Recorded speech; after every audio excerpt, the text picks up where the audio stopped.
Pant ധരിക്കുന്ന സമയത്ത് അത് നിന്നുകൊണ്ട് ധരിക്കാതെ ഇരുന്നു കൊണ്ട് ധരിക്കുക. അത് സുന്നത്താണെന്ന് മാത്രമല്ല, അതൊരു ശീലമായിട്ട് നമ്മൾ എടുക്കും വേണമെന്ന ഉലമ അതിനെപ്പറ്റി പറഞ്ഞു. നമുക്ക് ഒരുപാട് ശീലങ്ങൾ ഉണ്ടാവില്ല, നല്ല ശീലങ്ങൾ. നമ്മൾ ചെയ്യുന്ന ഓരോ കർമ്മങ്ങളിലും നമ്മൾ ചെയ്യുമ്പോൾ അത് ശ്രദ്ധിച്ചുകൊണ്ട് ചെയ്യുക, അത് അങ്ങനെ തന്നെ ചെയ്തു പോരുക. അതാണ് ശീലങ്ങൾ എന്ന് പറയാം. അതിൽപ്പെട്ട ഒന്നാണ് ഇരുന്നു കൊണ്ട് പാൻറ് ധരിക്കുക എന്നുള്ളത്. അങ്ങനെ ഉപദേശങ്ങൾ തന്നെ മാലിക്കി മദ്ഹബിൽപ്പെട്ട ഇബ്നു ഹാജർ റളിയല്ലാഹു അൻഹു ഒക്കെ അനുയായികൾക്ക് നൽകിയിട്ടുണ്ട്. അത് നല്ലൊരു ഉപദേശമാണ് എന്ന് സൈനുദ്ദീൻ മഖ്ദൂം റളിയല്ലാഹു അൻഹു തന്നെ അവിടുത്തെ ഫതുഹുൽ മുഈനിൽ തന്നെ പറയുന്നുണ്ട്.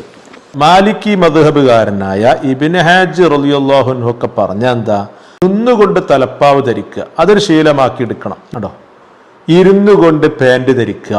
പാൻറ് പറയുമ്പോൾ ട്രൗസറും ഒക്കെ അതിൽ പെടും. അപ്പൊ അങ്ങനത്തെ വസ്ത്രങ്ങൾ ധരിക്കുന്ന സമയത്ത് അത് ഇരുന്നു കൊണ്ട് ധരിക്കണം, അതൊരു ശീലമാക്കുക.